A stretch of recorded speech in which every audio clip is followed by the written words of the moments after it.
The Tom Woods Show, episode 2151. Prepare to set fire to the index card of allowable opinion. Your daily dose of liberty education starts here. The Tom Woods Show.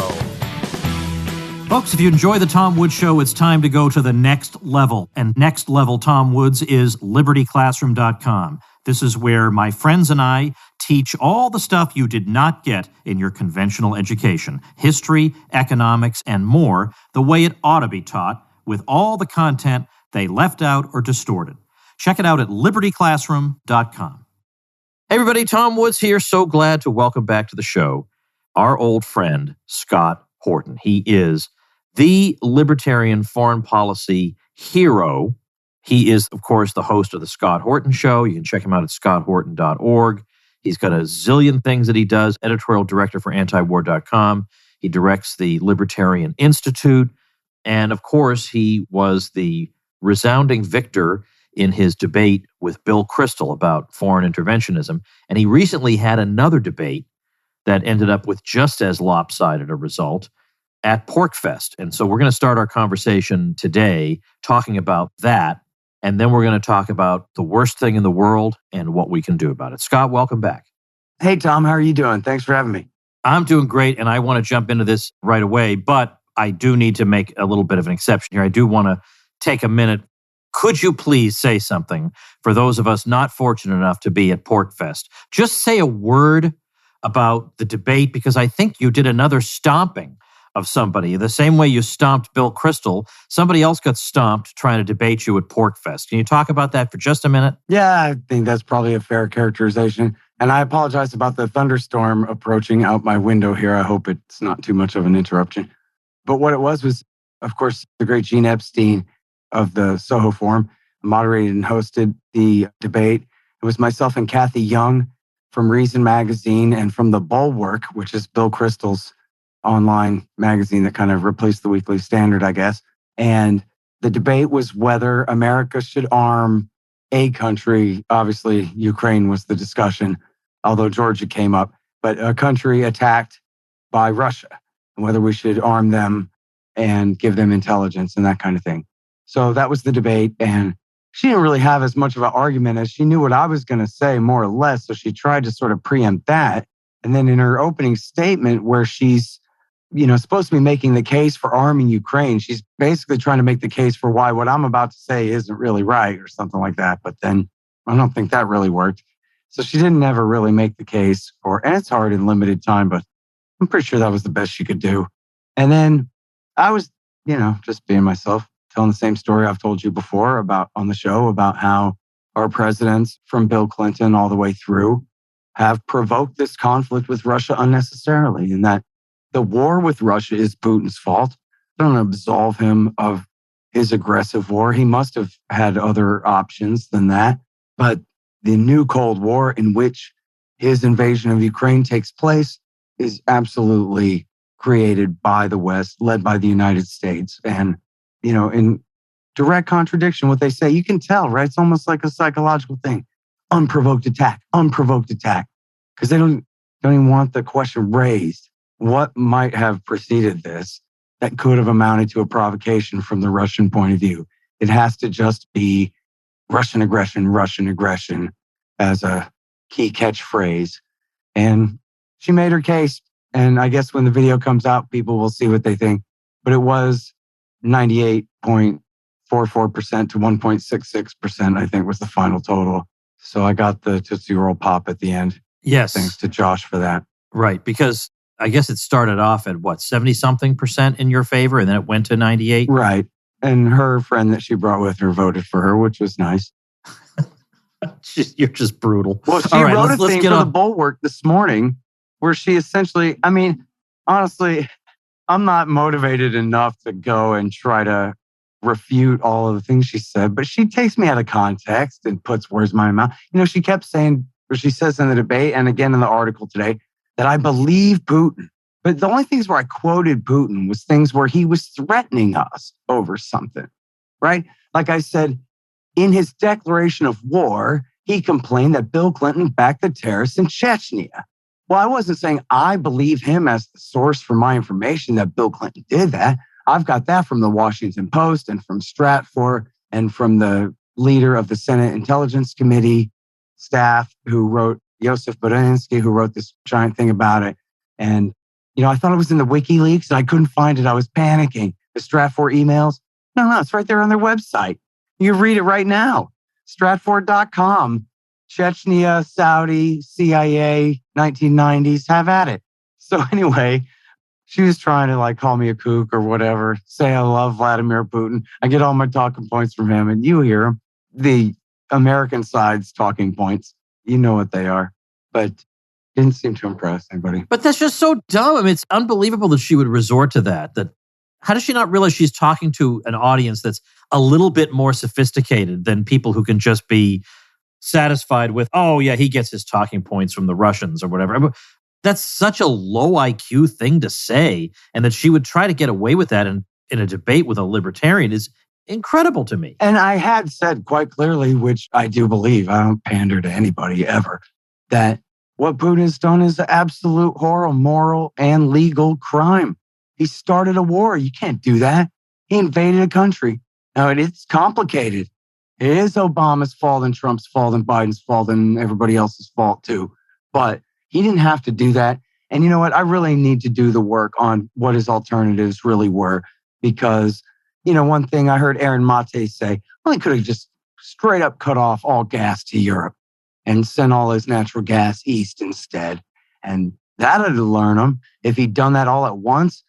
Or if he had said, all right, well, I'm just going to veto the next 15 most important things on the UN Security Council. Or I demand, 20,000 Indian peacekeepers to stand on the border of the Donbass and keep Kiev from attacking. I say Indian because that's presumably they have no dog in this fight whatsoever, right? So they could just stand there and essentially keep the peace in what was supposed to be settled under the Minsk II deal, long-term fighting in the east there. So in other words, that's just 3 ideas off the top of somebody else's head that I just plagiarized for you, but there must have been more things that he could have done. Actually, I think I made up the UN Security Council one. The other 2 I got from Aaron Mate. But certainly he didn't need to attack the way he did. He's killed tens of thousands of people. The whole thing's an absolute catastrophe. And it has, strengthened the hand of his enemies in NATO. Hell, the story today, the head of NATO says they're now going to expand their rapid reaction force from 20 to 300,000 men. And they're going to dump more and more equipment into Eastern Europe. They want to bring Sweden and Finland in and all of this. Just catastrophe all around. And so I said something like that. And then she goes, oh, I guess you just love Putin and think he's a perfect angel and just believe all the things he said. Again, when the only things I quote him was when he was making threats. And I was saying, yeah, we need to believe that when he says he's angry for a reason, we should believe him that he's angry. That was what I was saying. I wasn't saying he's the source of our, knowledge and our footnotes for our claims about American foreign policy. In fact, you know what I mean? Only in its effect. Yeah. Well, look, when the video comes out, that'll be all you need. And I'm so tempted. I might actually quote tweet her on that when she tweeted out her written response today. I would just like to say, look, folks, just wait till the video comes out. You can see for yourself what Scott said. Don't take her word for it. Yeah, there's a bit of a contrast there, I think. Oh, and she, one thing she says, she puts it in quotes that I called it a Nazi junta. But I never use that phrase because that's not what I'm saying. I called it illegal coup d'etat junta. And the coup was backed by a bunch of Nazis. But from, of course, the very beginning, the first guy they installed in power as the prime minister was Yatsenyuk. He was, I think, Jewish. Or no, he was not Jewish. But he's definitely not. Well, he was a member of a very nationalist party. But personally, he was more of a bureaucrat type. And the first president they installed in there, Poroshenko, was not a national socialist, just a gangster and a criminal, and some kind of nationalist. But in terms of military forces and militia forces on the ground fighting in the war, there's some serious Hitler-loving Nazis. That was a fun part. I'll tell you the thing. She's babbling something and says, well, I don't want to talk about the Azov battalion. And I said, well, of course you don't want to talk about the Azov battalion. What could you possibly say? Yeah, they're just moderate, Hitler-loving Nazi rebels, And she does kind of make that case. Oh, some of them used to be Nazis, but it's a very, very, very small percentage. She makes up this number. Oh, it's 0.0001% of the fighters are Nazis. And just like, come on, lady. I asked her, what's your footnote for that? Where'd you get that? There are thousands of these guys have been fighting for the last half a decade there. Yeah, did they survey them all? Like, how would you have that number? Seriously. Where would that come from? The whole thing is absurd. It was fun, though. And I won. Oh, of course. Okay. Of course. I know. And I got updated. I talked to you in person, actually, and said, how did the debate go? Isn't that fun? But I didn't get any more detail till just now. So this is great. Okay, let's get on to it. We're talking about joint resolution before the House. Yes. Number 87, demanding an end to all support for the war in Yemen, so Saudi and UAE. And the Libertarian Party, under the leadership of Angela McArdle, has indeed been pushing to get this through, and I have gotten email from them. I've seen them online pushing it, and I know that you've been doing work on it, and you've been making the rounds on the podcasts. So we want to get this thing pushed through. So I guess what we're going to do is, again, go through the background here, because a lot of people know that what's happening in Yemen is a humanitarian catastrophe. But I think they think of it as being like trying to explain what was going on in Bosnia in the 1990s. Oh, yeah. I'm never going to know the it's answer. a mess. I'm never going to understand it. So can you talk to us like we're 7 and give us that background leading up to why we need this resolution? Yeah, I think I can. I've told this story a lot of times, and I've gotten it through to a lot of people. So I'm pretty sure that with a fair shot here, as I've done on your show in the past, in fact, I think I can. Oh, actually, wait. Before you even start that, Scott, before you even start that, didn't Biden say at one point, and this was supposed to be like one decent thing he had said, that he's totally against this and he wants to stop it? Then why do we need this resolution in the first place? Well, that's the point, right?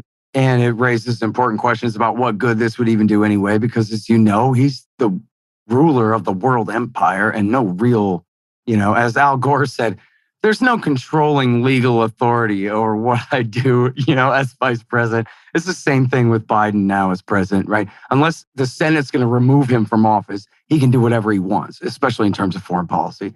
But the thing is, this is almost like a toothless resolution of censure or something like that in a way. However, it is the War Powers Resolution 1973, and it has been done before, and it was huge and historic and momentous when they did it in 2019. And the first time it was just the House passed it, but the second time the House and the Senate passed it, and Trump had to veto it. And, unfortunately, he did veto it at the behest of Raytheon. You won't be surprised to know. But, the fact of the matter is, actually, as soon as they did that, the UAE withdrew their regular army, and they still have their militia there, otherwise known as Al-Qaeda. We'll get to that, and allies as well, other mercenary forces as well. But they pulled out their main forces and they sent their ambassadors to talk to the Iranians, who are friends with the guys they're fighting there. And so it goes to show, people always say if America doesn't hold the whole world together, everything will break out in violence, right? But you see where there's even a hint that, America's going to back off. Biden said he was going to back off. The Congress wants him to back off. And all these things you see when Biden started saying, I'm skipping around, sorry, but when Biden started saying he wants to get out of there, UAE and Saudi both UAE sent people straight to Tehran for more talks, and Saudi sent people to Baghdad to meet with the Iranians for talks. In reaction to the Americans, stopping backing them up. If you think about a little bully with a big bully behind it, but then the big bully loses interest, and the little bully decides maybe he's been talking too loud, and so that's how it's played out. But yes, it's true that Biden has betrayed that promise. In fact, it was just 2 months after he gave a speech announcing that he ended all support for the offensive war in Yemen. And then 2 months later, Admiral Kirby, the spokesman for the Pentagon, said, of course, we're still supplying them with maintenance and resupply. And it said, like, he didn't go down the whole litany, but essentially he was conceding that, we're still giving them weapons. We're still giving them new tires and all spare parts for their jets. Still American mercenaries doing all the care and feeding of the planes, the logistics for carrying out the war, and the intelligence for picking the targets. And our Navy's still helping enforce the blockade. And the whole thing is still going on. So, in a way, it is just a matter of trying to make it a controversy. But I think, the War Powers Resolution, they passed that over Nixon's veto, and then they never touched it again until a couple of years ago. So, as you know, Tom, as your listeners all know, Congress really wants to end this, they should just end all funding for it. But Nancy Pelosi ain't going to do that. So this is what we have to do. You know what I mean? This is what we can do. And then here's where it comes to the LP campaign thing real quick here on the call to action, is that we have automatically like 20,000 people on that mailing list that, the core of the membership of the party. We got new members coming in all the time. The affiliate program is back up, Mr. Woods. I don't know if you saw that in your email. I did. For you and me and Dave and everybody for the affiliate program. So we're growing that. But so if the LP is doing this, and we can get as many of the different libertarian institutions and groups involved and just, I know I'm not trying to turn everybody into me on a permanent basis, but can't we all just be Yemen war first activists for a couple of weeks together, right? And we all do this together. We have these numbers and the multiplier too, your wives and your husbands and your girlfriends and your boyfriends and your next door neighbors and your coworkers, anybody that you know who's interested in this stuff. You go, look, here's actually, and let me say real quick too, that, this is the end of the story, but it's important enough. We have a real ceasefire right now. We're in the third month of a very, very real ceasefire, a real chance for peace. The Saudis have abandoned the major mission that they're after here to reinstall the last dictator. So they've climbed down from that and have appointed some committee to figure it out, right? So that's all up in the air. And we have this resolution, and we have the Libertarian Party now, and plus the whole movement that we already had anyway. And so now, what if we take the opportunity to press this advantage? And then I think that we ought to be able to mobilize. I'm not good at math, Tom. I mean, I don't know the statistics and the what have yous, but what if, my imagination, I believe, we could turn out 20, 30, 40,000 votes, 50,000 votes for everybody who will really work hard. Get all your friends, all the groups that you're members of, your roller derby team and your remote control truck team and your fishing league and your whatever you do, and get all those guys to call too. The multiplier effect there, as the Keynesians would call it, right? That could really matter. I mean, that could be like an earthquake, man. And look, I know it's just calling your congressman, but I was on a conference call with these Yemen activists, and they said the staffers were telling them, more calls, please. Because we're already won over to your cause. We're working on the boss, but we need to be able to tell him, her, that the phone is ringing off the hook. The people really care about this. Thousands and thousands of calls. I mean, that takes up a lot of time. How come you didn't do your job today? Because I've been fielding Yemen calls all day, boss. We have to make that the scene in their reality where they live, that this really matters to us. And then, I mean, I don't care. Only in fourth place do I care about the Libertarian Party getting any credit for this. And in fact, I think when people are calling their or the Libertarian movement for that matter, when you're calling your congressman, if they're a Republican, you should talk to them like you're a Republican too. And if they're a Democrat, you should talk to them like you're a Democrat too. And then after the fact, we'll still be able to claim our credit for helping to do this thing.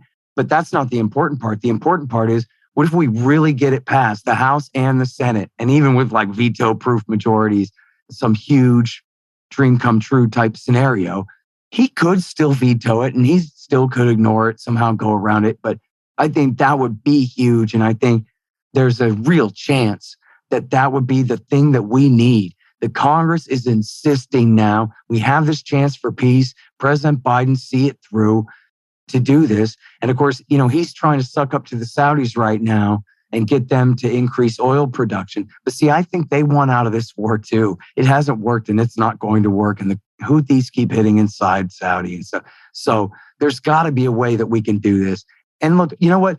The groundswell of popular public pressure against the war in Yemen for years has been unimaginable.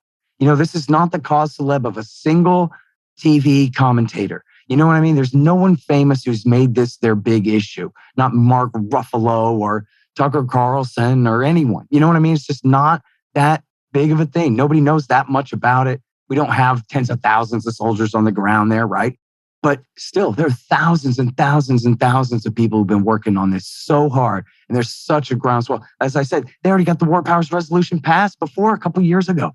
So it's really an incredible thing. And it's, I'm not a big believer in democracy and all that, but it's what we've got to try to pressure them to stop supporting this thing. And so now, if you want, I'll explain why it's worth it and explain this backstory here, unless you had another question about I could tell you the phone number. You call 833-STOP-WAR and it'll connect you. You type in your zip code and that's not 100%, but pretty much it'll connect you to your congressman.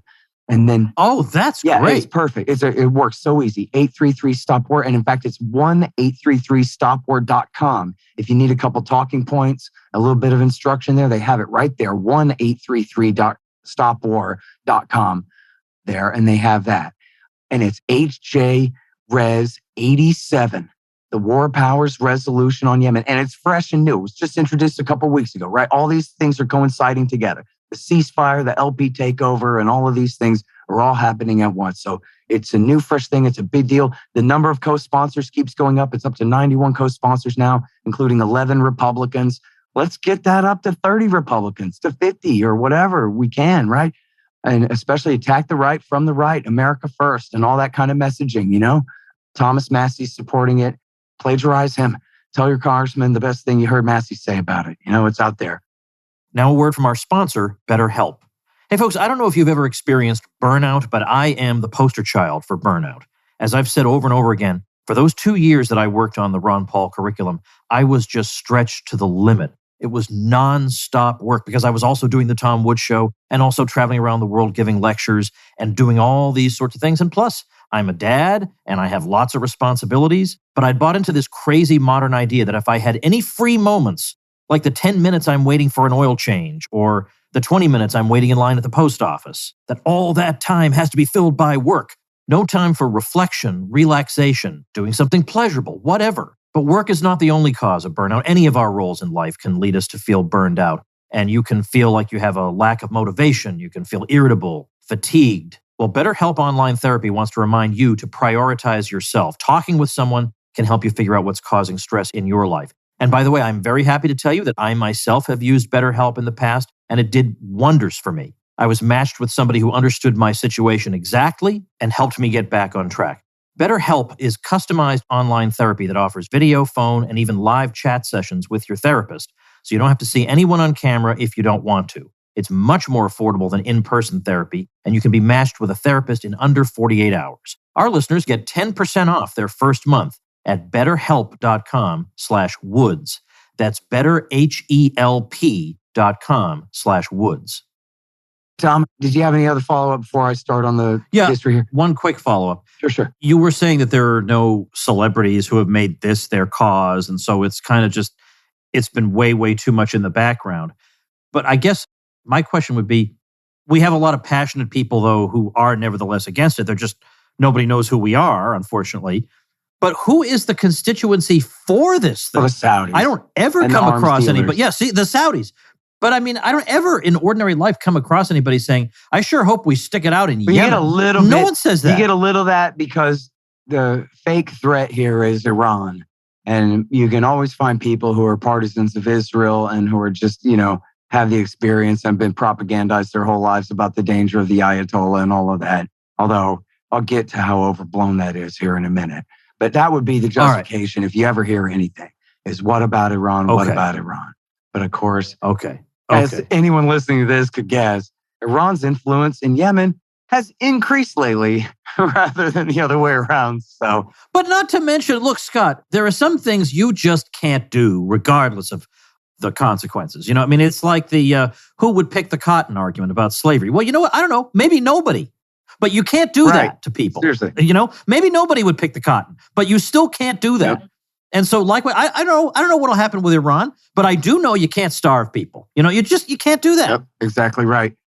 All right, go ahead. Give us the background and give us a briefing, again, that somebody without that much background can grasp. I'll do that. We can do this together. We've done this before. So, all right, everybody. We have. We're talking about the southwest corner of the Arabian Peninsula there. Now, the whole peninsula is tilted toward the southwest, right? In your mind's eye, it's there, right between Egypt and the rest of the Middle East.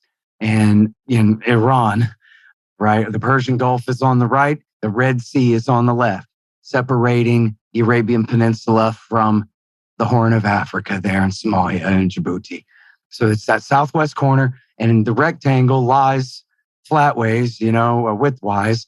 But the eastern half of the country is pretty much all desert. Mostly what we're talking about here is in the western half of the country. And that's you can divide it essentially in thirds. The southern part is mostly controlled by the Socialist Southern Transitional Council, left over from the old Soviet days, leaning left like that. Then in the center is the capital city of Sana'a. And that's where a lot of the politics we'll be talking about takes place. And then far up in the north of the country is the Sada province, where the Houthis are from. And they're a group of Zaidi Shiites. And we'll be talking a lot about them there. So easy enough for everybody's mind's eye to get it started here. So 2009, Obama comes in, tells the CIA, I want you to drone bomb Al-Qaeda in Yemen. They make a deal with the dictator and pay him with money and guns to let America fly drones killing Al-Qaeda guys there. Now, of course, it's a total catastrophe because it's not a surgical strike. For the people below, they're getting torn apart and collateral damage everywhere. And it does nothing but increase support for Al-Qaeda in the South, as a government program would. But they were targeting their enemies, instead of just doing a bait and switch and targeting people who had nothing to do with anything. These are the guys who bombed the coal, They make a deal with the dictator, Abdullah Saleh, there in Sana'a, the capital city. And they give Saleh money and weapons as his bribe so that they can bomb Al-Qaeda down there in the South. Well, he takes the money and weapons and attacks the Houthis in the north, which is also counterproductive because every time he attacks them, they get stronger and keep defeating his forces and driving them back. And he's playing a double game, by the way. He's backing Al-Qaeda and Muslim Brotherhood forces along with his military against the Houthis. But he's also playing a triple game and backing the Houthis against his own military and the Al-Qaeda and Muslim Brotherhood forces that he's stabbing us in the back, supporting against them because he's afraid of his own military and they're getting a bit too big for his britches. So he's kind of wearing them down in the fight. Might be why the Houthis are winning over and over again in this thing. These are Yemeni politics, okay? So 2011 comes and it's the Arab Spring. And there's successful peaceful revolutions in Tunisia and Egypt. And so all across the Middle East, Day of Rage protests. Now 90% of all of these countries are, of course, American-backed monarchies or emirs and sultans and el presidentes and so forth around.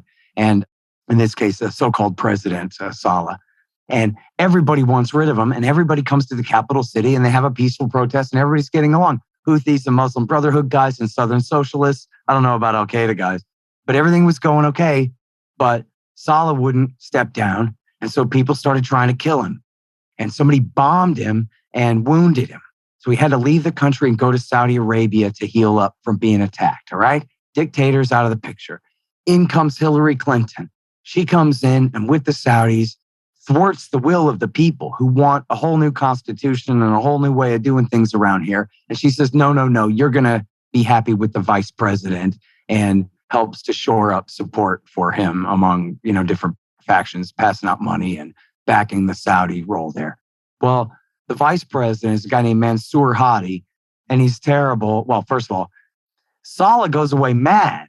He doesn't go retire to a life of farming like George Washington or a quiet life of study like Mullah Omar.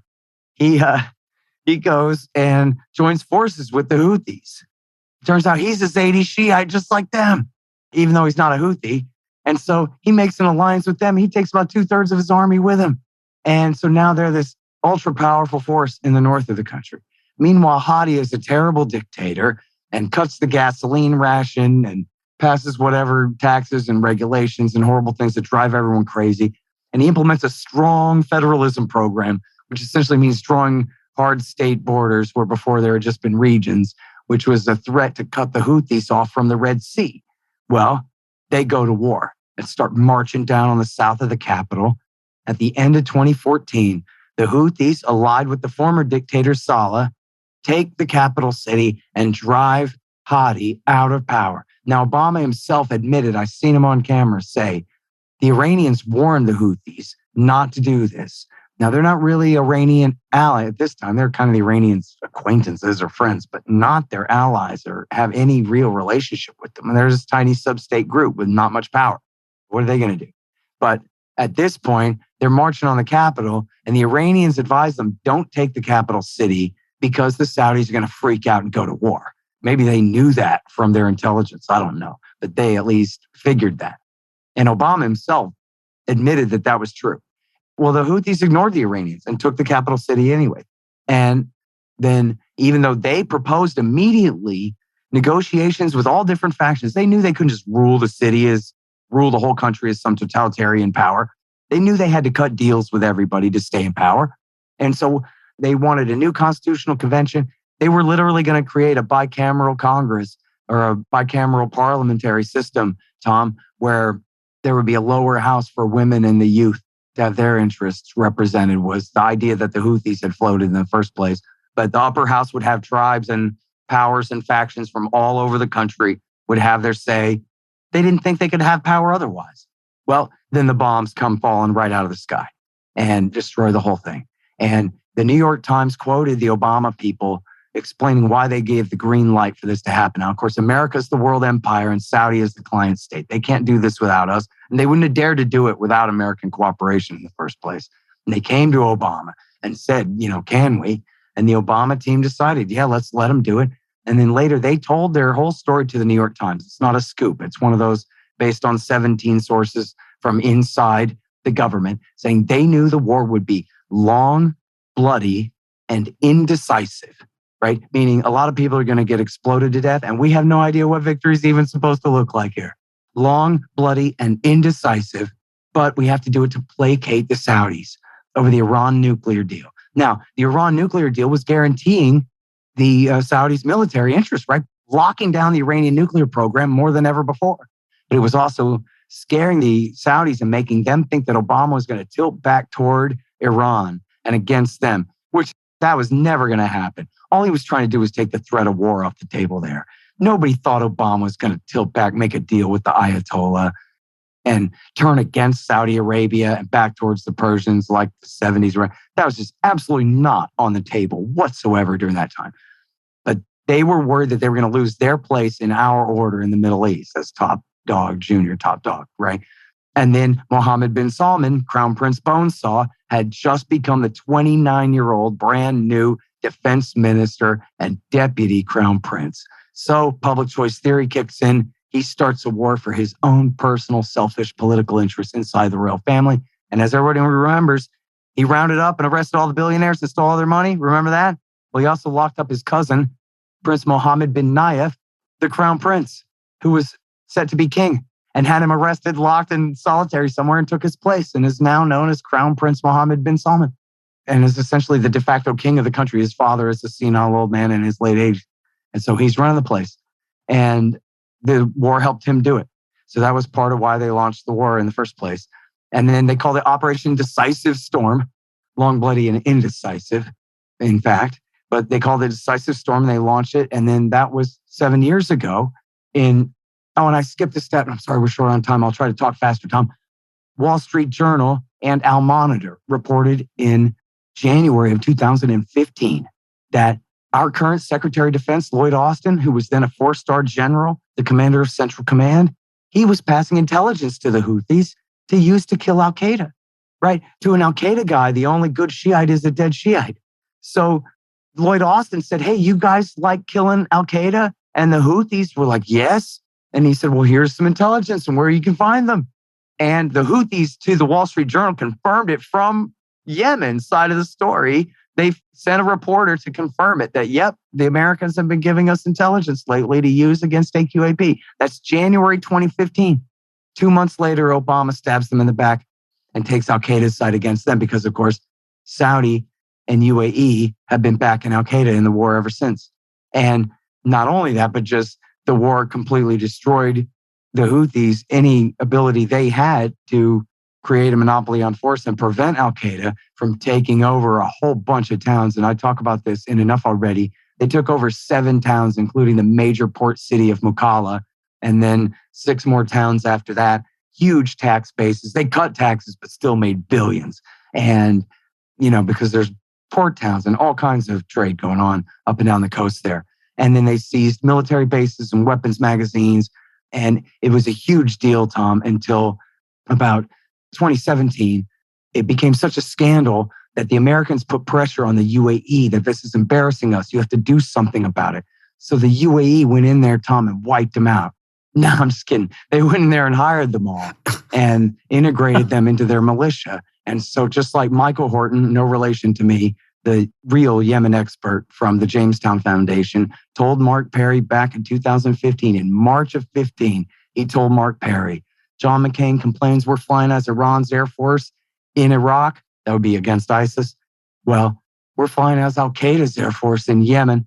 And that's been true this whole time. And now quickly to the humanitarian situation. This is the poorest country in the Middle East in the first place. When this war started, all of the humanitarian organizations screamed their head off. You can't do this. You can't do this. These people are so poor. They import 80 to 90% of their food right now. And that's partially because the IMF and the World Bank had gangsterized them, into welcome to global capitalism. And of course, it's government policy, right? It's not like the farmers decide. It's government policy. So go along with us. You'll get a big loan. Stop growing sorghum and millet and other grains and whatever sustenance crops for your population, and just grow more cotton and more coffee for export to the world market. And then you'll be eating Brazilian steaks and Florida oranges and all these things. And welcome to global capitalism. It's great, like in Ricardo or something like that, until the U.S. Navy puts you under blockade and pulls its Star Destroyers in orbit off of your coast there, where now you can't do anything. And which is exactly what happened. They call it the Saudi blockade, but who rules the 7 seas, Tom Woods? The U.S. Navy does. And they've been enforcing that blockade all along. And in fact, if you just search U.S. Navy, Yemen, and put minus missile, because there was one time the Houthis shot a missile at a boat, you'll get a million answers for that. But take missile out, and you'll just see where the U.S. Navy seizes this, that, and the other thing. And a lot of times it's overblown claims about Iranian smuggling. But they seize things all, and in other words, they're the ones enforcing the blockade. You see it all the time. I know a guy who was in the Navy who helped enforce the blockade his own self, throwing medical supplies in the ocean, because that's how we do business. So the thing of it is that the people have been starving, and there's been massive cholera outbreaks. And because of the diffusion of responsibility, because we're leading from behind, that means that when America is, only 98 responsible for what's going on here, but all the bad part of it, that's Saudi's fault. So they bomb hospitals, they bomb the waterworks, they bomb the electricity, they bomb the sewage. And in the middle of a cholera outbreak, they'll bomb the cholera hospital. I mean, it was just absolutely no mercy. And they bomb the farms, they bomb all the factories, they bomb the grain silos. I've said this over and over. They bomb the grain silos, they bomb the flocks of sheep in the field and all the irrigation ditches and the horses in their stables and everything that they can. The fishermen's boats, the truck dealership, the potato chip factory, right, or any kind of food processing facility of any kind. Anything that is, the basic distribution systems of the absolute basic necessities for life in the country. They've targeted it all along. And the people have just been starving to death and dying of otherwise easily treatable diseases. The common cold that would have never killed you. But when you're starving to death, it does. And that kind of thing, especially, of course, little children. That's who dies of cholera, is little babies. And it's just an absolute nightmare. The official UN numbers are somewhere around 500,000 civilians have been deprived to death, never mind the 100,000 or so who've been bombed to death. But I guarantee you, man, from how this has gone all this time, it's just a bet. But I'm telling you, when the epidemiologists do the excess death rate, you're going to find that it is more than 1 million civilians have been killed in this war. It's an absolute atrocity. But now, so the thing of it is, it didn't work, right? All they did was kill all these people, and the Houthis are still right there. And the Houthis are getting better and better at 3D printing drones and flying them across the border and blowing up Saudi oil refineries and all of this kind of stuff. So the Saudis have just backed themselves into a corner. They've gotten nowhere with any of this. And so I think they're ready to quit. Their latest push, where they dropped their demand of reinstalling Hadi in power and this kind of thing, that happened after one more massive attack at a refinery. Like somebody got mad enough at the Crown Prince that he had to make a change, is what it seems like happened there. So again, this is our chance to press that advantage. That here, this thing is just so horrible. We cannot be a party to this thing. And if we stop being a party to it, it's over. If Joe Biden puts his foot down and tells the Crown Prince, we got to call off this war, let's do something else other than this, then it'll happen. But so it's up to us, the tens of thousands of us, and the millions of us in the libertarian movement, right? There should be millions of us who are willing to just make a phone call, recruit people to make a phone call during business hours, talk to your members of Congress, attack the right from the right and the left from the left, insist they co-sponsor this thing and support this thing, and let's just call an end to it. It's genocide. It's treason. It's as bad as Iraq War II. And here's something that you can do to press the advantage. 833-STOP-WAR. All right. I know you are on a strict schedule because, of course, you are trying to get the word out about this. So I'm not going to keep you, but I will urge everybody. I know you're all going to say, oh, I don't want to call my congressman. You know what? Take your libertarian grandstanding and stick it for just 5 minutes. And you don't even need 5 minutes because it's not going to kill you to do 833-STOP-WAR, because sometimes they do things because people call them. It does make a difference. I know, because the activists have told me on my show for years. It does make a difference. They've seen it with their own eyes. I ain't been to DC but a few times, Tom. But they've seen it with their own eyes over and over. It does matter. Jeff Dice says the margin, that's where all the action is. That's us. Exactly. And that is us. And there are a lot of lives at stake. So everybody go do that. I'll have all this stuff up at tomwoods.com/2151. Scott, go on your way, spreading the good word. We'll talk again soon. Thank you so much, my friend. All right, folks, tomorrow it's going to be just your host here with no guest. It's a tribute episode, I guess you could call it. It's an episode that brings me no joy, but that I have to record because justice demands it. I'll just leave it there. Thanks for listening, everybody. Become a smarter libertarian in just 30 minutes a day. Visit tomwoods.com to subscribe to the show for free, and we'll see you next time. Like the sound of The Tom Woods Show? My audio production is provided by Podsworth Media. Check them out at podsworth.com.